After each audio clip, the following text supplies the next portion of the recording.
നമ്മുടെ വിഭാഗത്തിൽപ്പെട്ട കുട്ടികൾക്കും അതുപോലെ സർവീസിലുള്ളവർക്കും പിരിഞ്ഞവർക്കുമൊക്കെ കൈത്താങ് നൽകുന്ന മോട്ടിവേഷൻ നൽകുന്ന ഒരു സംഘടനയായി ഇത് പ്രവർത്തിക്കട്ടെ. അതിന് എൻ്റെ എല്ലാവിധമായ സഹായ സഹകരണങ്ങളും ഞാൻ നിങ്ങൾക്ക് വാഗ്ദാനം ചെയ്തുകൊണ്ട് ഈ സമ്മേളനം ഉദ്ഘാടനം ചെയ്തതായി അറിയിക്കുന്നു. നന്ദി, നമസ്കാരം, ജയ് ഹിന്ദ്.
ഈ അടുത്ത കാലത്ത് EWS നമുക്കറിയാം, സാമ്പത്തിക സംവരണത്തിന് മുന്നോക്ക ജാതിയിൽ നിന്ന് സാമ്പത്തികമായി പിന്നോക്കം നിൽക്കുന്നവർക്ക് സംവരണം ഏർപ്പെടുത്തുവാൻ കേന്ദ്ര ഗവൺമെന്റ് തീരുമാനിച്ചപ്പോൾ നമ്മുടെ പിണറായി സർക്കാർ ആരോടും ആലോചിക്കാതെ, കേരളത്തിലെ ഒരു രാഷ്ട്രീയ കക്ഷികളോടും ആലോചിക്കാതെ ഏകപക്ഷീയമായിട്ട് അദ്ദേഹം അങ്ങ് തീരുമാനിച്ച് EWS നടപ്പിലാക്കാൻ. കാരണം ഈ സർക്കാർ ഇടതുപക്ഷമായാലും വലതുപക്ഷമായാലും മുന്നോക്ക ജാതിക്കാരെ പ്രീണിപ്പിക്കുന്ന, അവരെ പ്രീതിപ്പെടുത്തുന്ന നടപടികളുമായിട്ടാണ് പോകുന്നത്. നമുക്കറിയാം, പണ്ട് മണ്ഡൽ കമ്മീഷൻ റിപ്പോർട്ട് നടപ്പിലാക്കാൻ ശ്രമിച്ചപ്പോ ഈ രാജ്യത്തെ രാഷ്ട്രീയ കക്ഷികളുടെ സമീപനങ്ങളൊക്കെ നമ്മൾ കണ്ടതാ. SNDP അതിന് അനുകൂലമായി തെരുവിലിറങ്ങി, NSS അതിന് പ്രതികൂലമായിട്ടും തെരുവിലിറങ്ങി. അന്ന് കേരള രാഷ്ട്രീയത്തിലെ അല്ലെങ്കിൽ ഇന്ത്യൻ രാഷ്ട്രീയത്തിലെ പല രാഷ്ട്രീയ കക്ഷികളുടെ അവരുടെ അഭിപ്രായം തുറന്നു പറഞ്ഞു. അതിൽ ഇന്ത്യൻ കമ്മ്യൂണിസ്റ്റ് പാർട്ടിയും കമ്മ്യൂണിസ്റ്റ് മാർക്സിസ്റ്റ് പാർട്ടിയും ഒക്കെ മണ്ഡൽ കമ്മീഷൻ ജനതാദൾ ഉൾപ്പെടെയുള്ള പാർട്ടികൾ അതിന് അനുകൂലമായി പ്രതികരിച്ചു. പക്ഷേ പിൽക്കാലത്ത് വന്നപ്പോൾ അതിലും ക്രീമീലർ കൊണ്ടുവരാൻ ഇന്ത്യൻ കമ്മ്യൂണിസ്റ്റ് പാർട്ടി ഉൾപ്പെടെയുള്ള പാർട്ടികൾ അതിനനുവദിച്ചു. എന്നുവെച്ചാൽ എല്ലാവർക്കും വോട്ടാണ് ലക്ഷ്യം. സാമ്പത്തികമായി പിന്നോക്കം നിൽക്കുന്ന മുന്നോക്ക ജാതിക്കാരന് സംവരണം കൊടുക്കുവാൻ തിടുക്കപ്പെട്ട്, കാരണം ഇന്ത്യ മഹാരാജ്യത്തിൽ ആദ്യം നടപ്പിലാക്കിയ സംസ്ഥാനം കേരളമാണ്.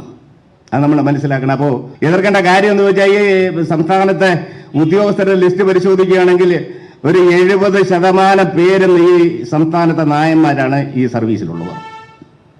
പട്ടികജാതിക്കാർക്ക് ഇപ്പൊ തന്നെ വന്ന അതും കാണത്തില്ല, കാരണം എല്ലാം കരാറടിസ്ഥാനത്തിലാണ് ജോലി ചെയ്യുന്നത്.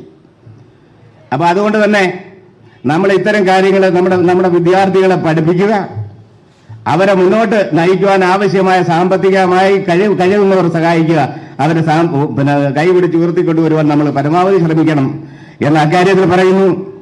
ഈ യോഗത്തിന്റെ അധ്യക്ഷൻ ശ്രീ B. അജയകുമാർ സാറാണ്. അദ്ദേഹം ഈ സംഘടന ഉണ്ടായ കാലം മുതൽ അതിന്റെ പ്രസിഡന്റാണ്. അദ്ദേഹത്തെ ആദരപൂർവ്വം ഞാൻ ഈ യോഗത്തിന് അധ്യക്ഷനായിട്ട് ക്ഷണിക്കുന്നു. ശ്രീ കൊടിക്കൽ സുരേഷ് MP ആണ്. അദ്ദേഹത്തെ ഞാൻ സ്വാഗതം ചെയ്യുന്നു. അതുപോലെ ശ്രീ ഉണ്ണികൃഷ്ണ മേനോൻ, കൊട്ടാരക്കര നഗരസഭയുടെ പിതാവാണ്. അദ്ദേഹം എല്ലാ സാമൂഹ്യ സംഘടനകളുടെയും രാഷ്ട്രീയ പാർട്ടികളുടെയും എല്ലാ സമ്മേളനങ്ങളിലും പങ്കെടുക്കുന്നതാണ്. എൻ്റെ ഉത്തമ സുഹൃത്താണ്. അദ്ദേഹത്തിന് ആദരപൂർവ്വം ഞാൻ ക്ഷണിക്കുന്നു. മാവേലിക്കയുടെ പ്രിയപ്പെട്ട MP, മുൻ കേന്ദ്രമന്ത്രി കൂടിയായ ശ്രീ കൊടിക്കുന്നിൽ സുരേഷ് MP-യെ വളരെ ആദരവോടെ സ്നേഹത്തോടെ ക്ഷണിക്കുകയാണ്. അതുപോലെ സാങ്കേതിക രംഗത്ത് നമുക്ക് ഒരുപാട് മേഖലകൾ ഇന്ന് വെട്ടിത്തുറക്കപ്പെട്ടിട്ടുണ്ട്. ആ സാങ്കേതിക വിദ്യാഭ്യാസ മേഖലയിൽ അത് ISRO ആയിരുന്നാലും സ്പേസ് ഡിപ്പാർട്ട്മെന്റ് ആയിരുന്നാലും അതുപോലെ മറ്റ് മേഖലകളായിരുന്നാലും എല്ലായിടത്തും നമുക്ക് കടന്നു ചെല്ലാൻ കഴിയണം. അതിനൊക്കെയുള്ള മാനദണ്ഡം എന്താണ്? അവിടെയൊക്കെ നമുക്ക് എത്തണമെങ്കിൽ അതിനുള്ള മാനദണ്ഡം വിദ്യാഭ്യാസപരമായ യോഗ്യതയാണ്. ആ യോഗ്യത നമുക്ക് സംവരണം അവിടെ ഉണ്ട്. ഇനിയിപ്പോ സംവരണത്തിന്റെ അവസ്ഥ എന്താവും എന്നുള്ളത് നമുക്ക് പറയാൻ പറ്റത്തില്ല. കാരണം ഭരണഘടന തന്നെ അതിനെ നിലനിൽക്കും എന്നുള്ള വല്ലാത്തൊരു ആശങ്കയിലൂടെ നമ്മൾ മുന്നോട്ട് പോയിക്കൊണ്ടിരിക്കുകയാണ്. അതിന്റെ ഓരോരോ പാർട്ടായിട്ട് ഭരണഘടനയുടെ പാർട്ടായിട്ട് അതിങ്ങനെ മാറ്റിക്കൊണ്ടിരിക്കുകയാണ്. അപ്പൊ ഏറ്റവും കൂടുതൽ ഇപ്പോൾ നടക്കുന്ന പ്രധാനപ്പെട്ട ചർച്ച എന്ന് പറയുന്നത് ഭരണഘടനയുടെ പ്രിയാമ്പിളിൽ പറയുന്ന ജനാധിപത്യം, മതേതരത്വം, സോഷ്യലിസം അതിന് വേണമോ അല്ലെങ്കിൽ അത് മാറ്റണോ എന്നൊക്കെയുള്ള ചർച്ചകൾ ആരംഭിച്ചു കഴിഞ്ഞു. അത് കുറെ കഴിയുമ്പോൾ പിന്നെ സംവരണം വേണമോ എന്നുള്ള അടുത്ത ചോദ്യം അതായിരിക്കും. അപ്പോൾ നമ്മളെ സംബന്ധിച്ചിടത്തോളം സംവരണം അവിടെ ഉണ്ട് എങ്കിൽ, ഭരണഘടനയിൽ ഉണ്ടെങ്കിലും എല്ലാ കാലത്തും ആ സംവരണത്തിന് വലിയ ഭീഷണി നേരിട്ടുകൊണ്ടിരിക്കുന്ന ഒരു കാലഘട്ടമാണ്. എല്ലാ കാലത്തും ഈ സംവരണം അവിടെ നിലനിൽക്കുമോ എന്ന് പോലും പറയാൻ പറ്റാത്ത ഒരു പ്രത്യേക കാലഘട്ടത്തിലൂടെ നമ്മൾ കടന്നു പോവുകയാണ്. അപ്പൊ അതുകൊണ്ട് സംവരണത്തിലൂടെ നമുക്ക് എത്ര കാലം ഇനി മുന്നോട്ട് പോകാൻ കഴിയുമെന്ന് പറയാൻ പറ്റാത്ത ഒരു സാഹചര്യത്തിലൂടെ നമ്മൾ മുന്നോട്ട് പോവുകയാണ്. അപ്പോൾ സംവരണത്തിലൂടെ അല്ലെങ്കിലും ജനറൽ വിഭാഗത്തിൽ നമുക്ക് കടന്നു ചെല്ലാൻ കഴിയും, അല്ലെങ്കിൽ എത്താൻ വിദ്യാഭ്യാസ യോഗ്യത നേടി ഉയർന്ന പദവികൾ എത്താൻ കഴിയുമെന്നുള്ള ആ ഒരു ഇച്ഛാശക്തി, ഒരു ഇച്ഛാശക്തി ആർജിക്കാൻ നമുക്ക് കഴിഞ്ഞാൽ തീർച്ചയായും നമുക്ക് മുന്നോട്ട് പോകാൻ കഴിയും. നമ്മൾ കഠിനാധ്വാനം ചെയ്താൽ, നമ്മൾ നിശ്ചയദാർഢ്യത്തോടുകൂടി നമ്മൾക്ക് പഠിക്കാൻ കഴിഞ്ഞാൽ തീർച്ചയായും നമുക്ക് മറ്റുള്ളവരോടൊപ്പം തന്നെ എത്താൻ കഴിയുന്ന കഴിവും പ്രാപ്തിയും ഇന്ന് നമ്മുടെ വിദ്യാർത്ഥികൾക്കുണ്ട്. അത് നമ്മൾ ആർജിക്കണം എന്നാണ് എനിക്ക് അഭ്യർത്ഥിക്കുവാനുള്ളത്. അതുപോലെ സർക്കാർ സർവീസിൽ സേവനമനുഷ്ഠിക്കുന്ന ഉദ്യോഗസ്ഥന്മാർ തീർച്ചയായും അവര് നമ്മുടെ സമൂഹത്തോടുള്ള പ്രതിബദ്ധത അവർ പുലർത്തണം എന്നുള്ളതാണ്. സമൂഹത്തോടുള്ള പ്രതിബദ്ധത നമ്മുടെ ജനവിഭാഗത്തോട് അവർക്ക് പ്രതിബദ്ധത ഉണ്ടാകണം. അതുപോലെ നിങ്ങൾ ഓരോ പദവികളിൽ എത്തുമ്പോൾ ആ പദവിയിൽ ഇരുന്നു കൊണ്ട് നമ്മുടെ സമൂഹത്തിനെ, നമ്മുടെ ജനവിഭാഗങ്ങളെ എത്രമാത്രം സഹായിക്കാൻ കഴിയുമോ ആ സഹായിക്കുവാനുള്ള ഒരു മാനസികാവസ്ഥ നിങ്ങൾക്കുണ്ടാകണം. അങ്ങനെ ഇന്നത്തെ കാലഘട്ടത്തിന് അനുയോജ്യമായ രീതിയിൽ ഞാൻ പറഞ്ഞു വരുന്നത്, ഓരോ കാലഘട്ടം മാറി വരുന്നു, സാഹചര്യങ്ങൾ മാറി വരുന്നു, സിറ്റുവേഷൻസ് അതെല്ലാം മാറി വരികയാണ്. ആ മാറ്റത്തിനനുസരിച്ച് നമ്മളും മാറണം. ആ മാറ്റത്തിനനുസരിച്ച് നമ്മൾ പിന്തള്ളപ്പെട്ടു പോകാതെ നമ്മൾക്ക് മറ്റുള്ളവരോടൊപ്പം മുന്നോട്ട് പോകാനുള്ള കരുത്ത് ആർജിക്കാൻ അതിന് ഉള്ള ഏക മാർഗം നമ്മുടെ വിദ്യാഭ്യാസപരമായ യോഗ്യത തന്നെയാണ് എന്നുള്ള കാര്യത്തിൽ യാതൊരു സംശയമില്ല. ആ വിദ്യാഭ്യാസ യോഗ്യത ഏതുവരെ എത്തിപ്പെടാൻ പറ്റുമോ അവിടെയെല്ലാം നമുക്ക് എത്തിപ്പെടാൻ കഴിയുന്ന തരത്തിലുള്ള ഇന്ന് അവൈലബിൾ ആയ കേരളത്തിന് പുറത്തും വിദേശ രാജ്യങ്ങളിലും നമുക്ക് പോയി പഠിക്കാനുള്ള എല്ലാ അവസരങ്ങളും പരമാവധി പ്രയോജനപ്പെടുത്താൻ നിങ്ങൾക്ക് കഴിയണം എന്ന് ഈ അവസരത്തിൽ ഞാൻ അഭ്യർത്ഥിക്കാം. ഒരുപാട് കുട്ടികൾ നഴ്സിംഗ് മേഖലയിൽ നമ്മുടെ കുട്ടികൾ പോകുന്നുണ്ട്. കൂടുതലും കർണാടകത്തിലേക്കാണ് പോകുന്നത്. അവിടെ ബാങ്ക് ലോൺ ആണ് അവർ ആശ്രയിക്കുന്നത്.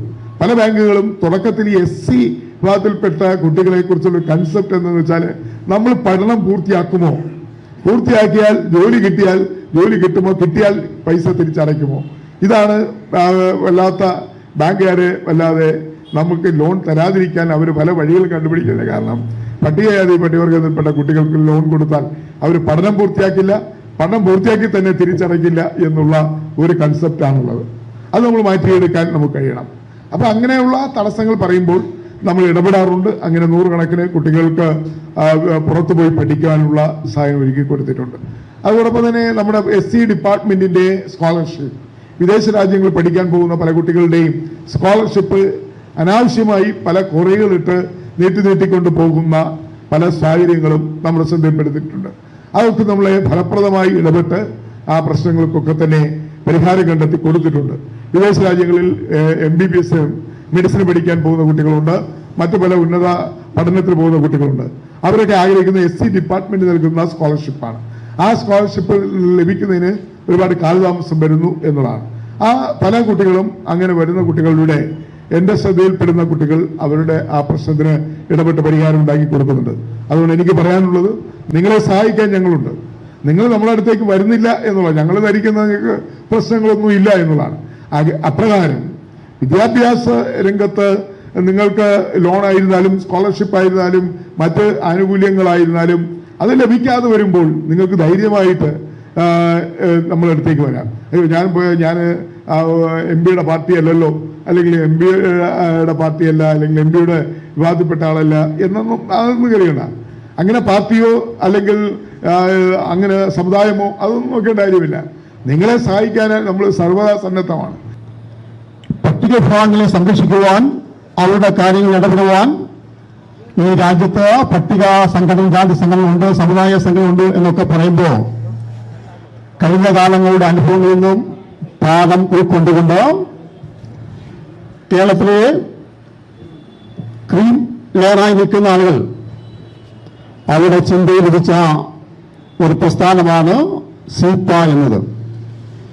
കഴിഞ്ഞ 2 വർഷക്കാലമായി കേരളത്തിന്റെ പൊതുസമൂഹത്തിൽ ഉണ്ടായിട്ടുള്ള നിരവധിയായിട്ടുള്ള വിഷയങ്ങളിൽ സജീവമായി ഇടപെട്ടുകൊണ്ട് നിൽക്കുന്ന നമ്മുടെ സംഘടനകളുടെ പ്രവർത്തനങ്ങൾ വളരെ സജീവമായി മുന്നോട്ട് കൊണ്ടുപോവുകയാണ്. അടുത്ത അധ്യയന വർഷത്തിൽ 1000 കുട്ടികൾ എന്ന് പറയുമ്പോൾ കേരളത്തിന്റെ വിവിധ ജില്ലകളിൽ നിന്നായി തിരഞ്ഞെടുക്കപ്പെട്ട 1000 കുട്ടികൾക്ക് സീപ്പയുടെ സംസ്ഥാന കമ്മിറ്റി ഇതേപോലെ പുരസ്കാരം നൽകാൻ തീരുമാനിച്ചിട്ടുണ്ട്. അതിന്റെ മുന്നൊരുക്കങ്ങൾ കൂടിയാണ്. ആഗസ്റ്റ് മാസം നമ്മൾ ചെയ്യുന്ന പരിപാടി ഒരു കോൺക്ലേവ് സംഘടിപ്പിക്കാൻ തീരുമാനിച്ചിട്ടുണ്ട്. കേരളത്തിലെ എല്ലാ വിഭാഗപ്പെട്ട ആളുകളെയും സംഘടനാ നേതാക്കന്മാർ, സാമുദായിക സംഘടന നേതാക്കന്മാരെ പങ്കെടുപ്പിച്ചുകൊണ്ട് കേരളത്തിന്റെ പ്രധാനപ്പെട്ട ഒരു സ്ഥലത്ത് ഒരു ഫുൾ ഡേ ആയിട്ടൊരു കോൺക്ലേവ് പട്ടിക വിഭാഗങ്ങളുടെ പ്രശ്നങ്ങളെ സംബന്ധിച്ച് അതിനെക്കുറിച്ച് പഠിക്കുവാനും അത് മനസ്സിലാക്കുവാനും ബന്ധപ്പെട്ട മേഖലകളിൽ അത് എത്തിക്കുന്നതിന് ആവശ്യമായിട്ടുള്ള പ്രവർത്തനങ്ങൾ പ്ലാൻ ചെയ്യുവാൻ വേണ്ടി ഒരു 1 ഡേ കോൺഗ്രസ് സംഘടിപ്പിക്കാൻ വേണ്ടി സംസ്ഥാന കമ്മിറ്റി തീരുമാനിച്ചിട്ടുണ്ട്. അങ്ങനെ നിരവധിയായിട്ടുള്ള പ്രവർത്തനങ്ങളുമായിട്ടാണ് സംഘടന പ്രവർത്തിക്കുന്നത്. 75 വർഷം മുൻപ് ഞാനൊരു വിദ്യാർത്ഥിയായി ജീവിതം തുടങ്ങുന്ന കാര്യത്തെ പറ്റി ആലോചിക്കുക. പലർക്കും 75 എൻ്റെ അത്ര പ്രായം കാണുമെന്ന് എനിക്ക് അറിയുന്നില്ല ഇവിടെ നിൽക്കുന്ന ആരെങ്കിലും. അന്ന് അയ്യങ്കാളിയെ പറ്റി പറയുന്ന തന്നെ ഒരു ആക്ഷേപകരമായൊരു പരാമർശമായിട്ടാണെന്ന് കരുതിയിരുന്നത്. വളരെ പരിഹാസമായിട്ടാണ് അയ്യങ്കാളിയുടെ പേര് തന്നെ പറയും. അതൊക്കെ മാറി ഇപ്പോൾ അയ്യങ്കാളി എന്ന് പറയുന്നത് കേരളത്തിൻ്റെ അഥവാ ഇന്ത്യയുടെ മഹാനായ ഒരു പോരാളിയായിട്ട് വരുന്നതാണ്. കാരണം അദ്ദേഹത്തെ പോലെ ഒരു സമർത്ഥനായ ഒരു സേനാനി ഇനി ഉണ്ടാവണം എന്ന് വേണം പറയാൻ. കാരണം മറ്റുള്ളവർക്കെല്ലാം ഈ യുദ്ധം നടത്തുന്നതിനോ സമരം നടത്തുന്നതിനോ ഉള്ള എല്ലാ സാഹചര്യങ്ങളും ഉണ്ടായിരുന്നു. അയ്യങ്കാളിക്ക് അങ്ങനെയല്ല.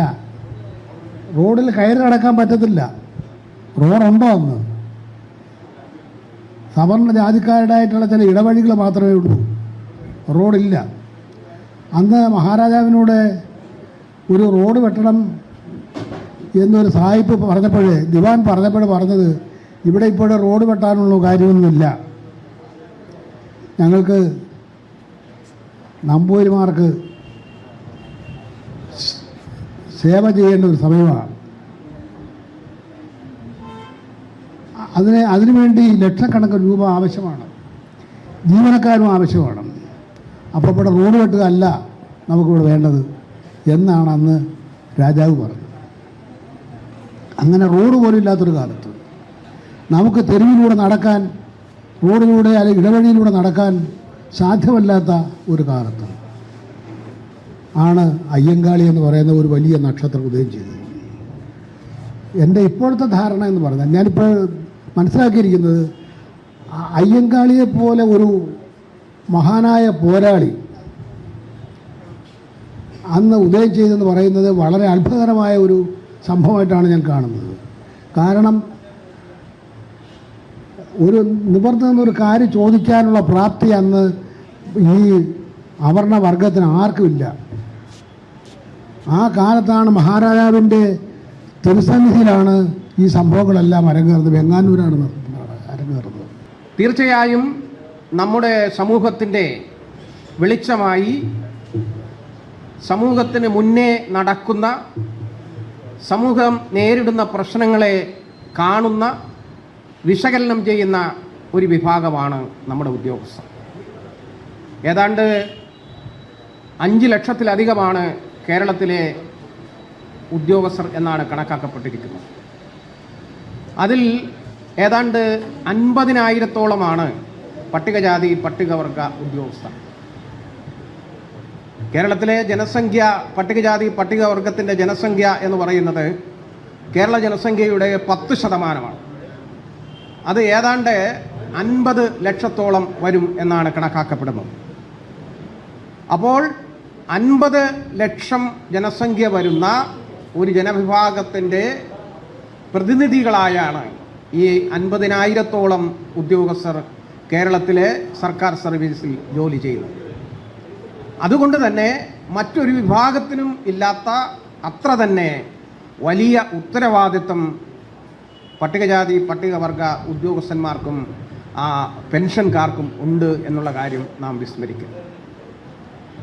സംവരണം ഒരു നൂറ്റാണ്ട് മുമ്പ് നമ്മുടെ പൂർവ്വപിതാക്കന്മാർ മഹാത്മാ ജ്യോതിറാവ് ഫൂലെ മുതൽ ബാബാ സാഹിബ് ഡോക്ടർ BR അംബേദ്കറിൽ തുടങ്ങി മഹാത്മാ അയ്യങ്കാളി വരെയുള്ള നമ്മുടെ നവോത്ഥാന ശില്പികൾ നടത്തിയ ഐതിഹാസികമായ പോരാട്ടത്തിൻ്റെ ഫലമായി നമുക്ക് ലഭ്യമായ ഭരണഘടനാ അവകാശമായ സംവരണത്തിൽ കൂടിയാണ് നമ്മളെല്ലാം ഉദ്യോഗങ്ങളിലേക്കും വിദ്യാലയങ്ങളിലേക്കും ഒക്കെ കടന്നു വന്നത്.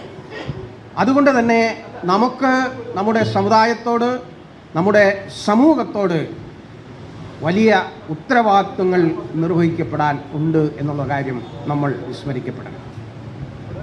1950 നവംബർ മാസത്തിൽ ഡൽഹിയിൽ വെച്ച് ഡോക്ടർ BR അംബേദ്കർ പട്ടികജാതി പട്ടികവർഗത്തിൽപ്പെട്ട ഉദ്യോഗസ്ഥന്മാരുടെ വലിയ ഒരു സമ്മേളനം വിളിച്ചു ചേർക്കുകയുണ്ടായി. ആ സമ്മേളനത്തിൽ അദ്ദേഹം ഉദ്യോഗസ്ഥന്മാരെ അഭിസംബോധന ചെയ്യുമ്പോൾ അദ്ദേഹം പറഞ്ഞ ഒരു കാര്യം, ഞാൻ വലിയ പോരാട്ടങ്ങൾ നടത്തി നിങ്ങൾക്ക് വിദ്യാഭ്യാസ സ്വാതന്ത്ര്യവും നിങ്ങൾക്ക് രാഷ്ട്രീയ അവകാശങ്ങളും നിങ്ങൾക്ക് ഭരണഘടനാപരമായ അവകാശങ്ങളും നേടിത്തന്നതേ നിങ്ങൾ ഈ സമൂഹത്തോട് നിങ്ങളുടെ ഉത്തരവാദിത്വം നിർവഹിക്കപ്പെടും എന്ന ബോധ്യത്തിൻ്റെ അടിസ്ഥാനത്തിലാണ്.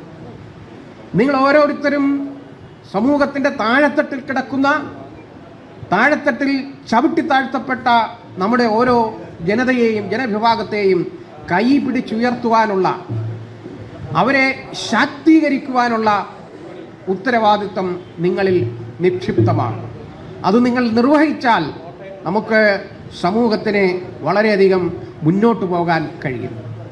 സമൂഹത്തിൽ ഏറ്റവും പിന്നോക്കം നിൽക്കുന്ന ജനതയാണ് ഇന്ത്യയിലെ പട്ടികജാതി പട്ടികവർഗങ്ങൾ.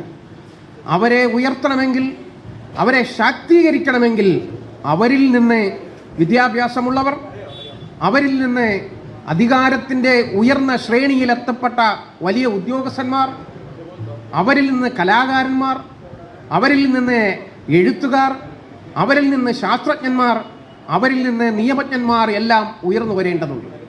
അങ്ങനെ മാത്രമേ ഒരു സമൂഹത്തിന്, പ്രത്യേകിച്ചും നമ്മളെപ്പോലുള്ള ഒരു സമൂഹത്തിന് മുന്നോട്ട് പോകുവാൻ കഴിയുകയുള്ളൂ.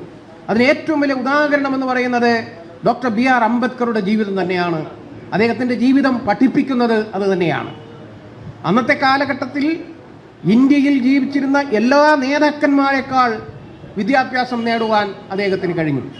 അമേരിക്കയിലെ കൊളംബിയ യൂണിവേഴ്സിറ്റിയിൽ നിന്ന്, ലണ്ടൻ സ്കൂൾ ഓഫ് എക്കണോമിക്സിൽ നിന്ന്, ലണ്ടനിലെ ലോ കോളേജിൽ നിന്ന് ഒക്കെ അന്ന് ആർജിക്കാൻ കഴിയുന്ന അത്രമാത്രം വിദ്യാഭ്യാസം നേടിയാണ് അദ്ദേഹം ഇന്ത്യയിലേക്ക് കടന്നു വന്നത്. നമുക്കിടയിൽ ധാരാളം അവാന്തര വിഭാഗങ്ങളുണ്ട്, നമ്മളതൊന്നും വിസ്മരിക്കുന്നില്ല. നമുക്കിടയിൽ ഒരുപാട് സംഘടനകളുണ്ട്, അതൊന്നും നമ്മൾ വിസ്മരിക്കുന്നില്ല. അപ്പോൾ തന്നെ ഈ വിഭാഗീയതകൾക്ക് അതീതമായി ഏകോപിപ്പിക്കുവാനുള്ള, ഏകീകരിക്കാനുള്ള, സംഘടിക്കാനുള്ള ഒരു മനസ്സ്, നമ്മളൊരു ജനതയാണ്, നമ്മളൊരു സംസ്കാരമാണ്, നമ്മളൊരു കൾച്ചറാണ് എന്ന ബോധ്യത്തിൻ്റെ അടിസ്ഥാനത്തിൽ ഈ ജനതയെ ഒരുമിച്ച് നിർത്താൻ കഴിഞ്ഞാൽ അത് ഭാവിയിൽ വലിയ ഒരു മുതൽക്കൂട്ടായി മാറും എന്ന കാര്യത്തിൽ സംശയമില്ല. രണ്ടാമത്തെ ഒരു കാര്യം എനിക്ക് സൂചിപ്പിക്കാനുള്ളത്, നേരത്തെ സാർ സൂചിപ്പിച്ചതുപോലെ സംവരണമൊക്കെ അവസാനിക്കാൻ പോവുകയാണ്. സംവരണം തത്വത്തിലേ ഉള്ളൂ, സംവരണമില്ല എന്നുള്ളതാണ്. അതുകൊണ്ട് നമ്മുടെ പുതിയ തലമുറയെ ശക്തരാക്കി സ്വയം പര്യാപ്തതയിലേക്ക് കൊണ്ടുവരാനുള്ള ശ്രമങ്ങൾ നമ്മൾ നടത്തേണ്ടതുണ്ട്. എങ്ങനെയാണ് നമുക്ക് സാധ്യമാകുന്നത്? എത്രയോ ഉദ്യോഗസ്ഥന്മാർ നിന്നിവിടെ കൂടിയിരിക്കുന്നു, എത്രയോ പെൻഷൻകാരിവിടെ കൂടിയിരിക്കുന്നു. അവരെല്ലാം നമ്മുടെ മൂലധനമാണ്. നമ്മുടെ സമുദായത്തിൻ്റെ മൂലധനമാണ്. അവരിൽ നിന്ന് ചെറിയ എമൗണ്ടുകൾ സമാഹരിച്ചുകൊണ്ട് കേരളത്തിൽ എവിടെയെങ്കിലും ഒരു ഇൻസ്റ്റിറ്റ്യൂഷൻ ഈ വരും തലമുറയെ ട്രെയിൻ ചെയ്യാൻ, നേരെ ചെവ്വേ അവരെ പഠിപ്പിക്കുവാൻ, അവർക്ക് ഗൈഡൻസ് കൊടുക്കുവാൻ ഒരു സെന്റർ നമുക്കുണ്ടാക്കാൻ കഴിയുമോ? നമുക്ക് ചൂണ്ടിക്കാണിക്കുവാൻ കഴിഞ്ഞ ഒരു നൂറ്റാണ്ടിനുള്ളിൽ മഹാത്മാ അയ്യങ്കാളിയുടെയും ബാബാസാഹേബ് അംബേദ്കറുടെയും ശ്രമഫലമായി നമ്മൾ പഠിച്ചു, നമ്മൾ ഉദ്യോഗം നേടി, ഇതാ സമൂഹത്തിന് വേണ്ടി നമ്മൾ തിരിച്ചു നൽകുന്നു, ബാക്ക് ടു ദ സൊസൈറ്റി. ഇത്ര മാത്രമേ നമുക്ക് ചെയ്യാൻ കഴിയൂ എന്ന് പറഞ്ഞുകൊണ്ട് ഒരു സെന്റർ, ഒരു ഗൈഡൻസ് സെന്റർ, അവിടെ വിവിധ തരത്തിലുള്ള ട്രെയിനിങ്ങുകൾ നമുക്ക് നൽകുവാൻ കഴിയും, വിവിധ പാഠങ്ങൾ നമുക്ക് പഠിപ്പിക്കുവാൻ കഴിയും, വിദ്യാർത്ഥികളെ അവിടേക്ക് കൊണ്ടുവരാൻ കഴിയും, പുതിയൊരു തലമുറയെ നമുക്ക് വാർത്തെടുക്കുവാൻ കഴിയും. നമ്മൾ ആളുകളിൽ കേരളത്തിൽ അങ്ങോളം ഇങ്ങോളമുള്ള ഈ പെൻഷനേഴ്സ് പിന്നെ സർവീസിലുള്ളവരും ചേർന്നിട്ടുള്ള ഈ സംഘടനയ്ക്ക് കാര്യമായ മാറ്റം സമൂഹത്തിൽ വരുത്താൻ കഴിയും. അതുപോലെ തന്നെ ഒട്ടനവധി കേസുകളിൽ തന്നെ നമ്മൾ, അതൊന്നും സെക്രട്ടറിയും പ്രസിഡന്റും ഇവിടെ സൂചിപ്പിച്ചില്ല, ഒട്ടനവധി വിഷയങ്ങളിൽ സർവീസിലുള്ളവരുടെയും പെൻഷനായവരുടെയും ഒട്ടനവധി വിഷയങ്ങളും സെക്രട്ടറിയും പ്രസിഡന്റെയും വിളിച്ച് പറഞ്ഞ സമയത്ത് നമ്മളതിലൊക്കെ കാര്യമായിട്ട് ഇടപെടുകയും പോലീസ് കേസ് അടക്കം, പോക്സോ കേസ് അടക്കമുള്ള വിഷയങ്ങളിൽ, മറ്റ് ഇടുക്കിയിൽ അടക്കമുള്ള, തിരുവനന്തപുരത്ത് അടക്കമുള്ള വിഷയങ്ങൾ, അതൊന്നും ഇപ്പം വിസ്താരമായതാൽ പറയുന്നില്ല. പക്ഷേ നമ്മൾ അത്തരം കാര്യങ്ങൾ ആരൊക്കെ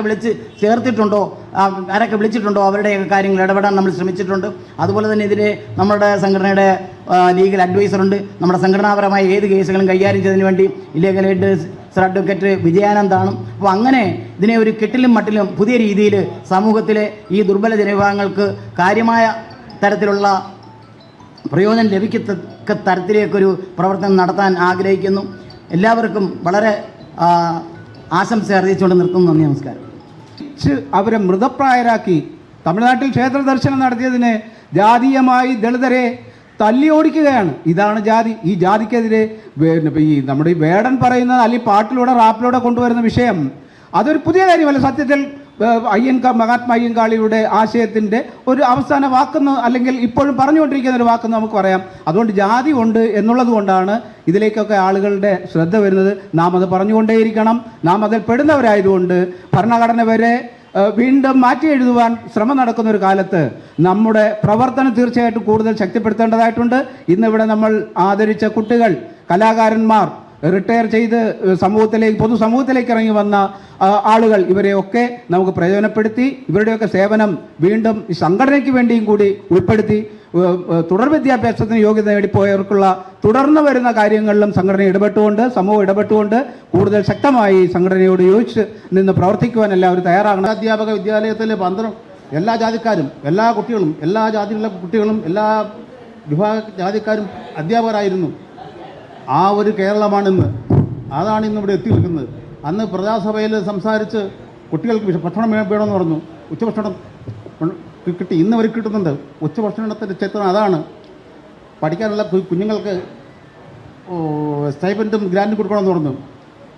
സർ CP രാമസ്വാമി കൊടുത്തു. അവിടുന്നാണ് ജനാധിപത്യ സർക്കാർ അത് ഏറ്റുപിടിച്ചു. കാര്യം അവർക്ക് ഏറ്റുപിടിച്ചെങ്കിലും പറ്റൂ. അത് പറയാതെ മുഴുവൻ ജാതി വിഭാഗങ്ങളെ കൊണ്ടും മഹാത്മാ അയ്യങ്കാളി വില്ലുവണ്ടിയിൽ വരുന്നത് മഹാത്മാ അയ്യങ്കാളിയാണെന്ന് പറയിക്കാൻ ആ പാട്ടിന് കഴിഞ്ഞു എന്നുള്ളതാണ് അതിൻ്റെ വിജയം. ഇപ്പോൾ ഉത്തമരെല്ലാവരും കല്ലെറിഞ്ഞ് എന്നുള്ള വേടൻ്റെ വരികൾ വരുന്നതിൻ്റെ മുന്നേ വന്ന വരികളാണ്. യഥാർത്ഥത്തിലാണ് കേരളം ഏറ്റെടുത്തത്. അപ്പോൾ ആ പാട്ടിൻ്റെ 2-3 വരികളും ഞാൻ പുതിയതായി എഴുതിയ ഒരു കവിതയും ചൊല്ലിക്കൊണ്ട് ഇവിടെ വാങ്ങാം. ഈ പരിപാടിക്ക് എല്ലാവിധ ആശംസകളും നേരുന്നു. എല്ലാ വരികളും പാടുന്നില്ല, കുറച്ച് വരികൾ. വില്ലുവണ്ടിയിലേറി വന്ന ആരുടെ വരവോ, കല്ലുമാല പറിച്ചെറിഞ്ഞതുമാരുടെ വരവോ, വില്ലുവണ്ടിയിലേറി വന്ന ദാരുടെ വരവോ, കല്ലുമാല പറിച്ചെറിഞ്ഞതുമാരുടെ വരവോ, വിത്തെറിഞ്ഞൊരു കൈകളെ വിയർപ്പണിഞ്ഞൊരു മൈകളെ, വിത്തെറിഞ്ഞൊരു കൈകളെ വിയർപ്പണിഞ്ഞൊരു മൈകളെ, ഉരുക്കുപോലെ ഉറച്ചതാക്കിയതാരുടെ വരവോ, പാഠശാല തടഞ്ഞ കാലം പാടമാകെ പണിമുടക്കി പുത്തനാമിതിഹാസമെഴുതിയ താരുടെ വരവോ, വില്ലുവണ്ടിയിലേറി വന്ന താരുടെ വരവോ, കല്ലുമാല പറിച്ചെറിഞ്ഞതുമാരുടെ വരവോ,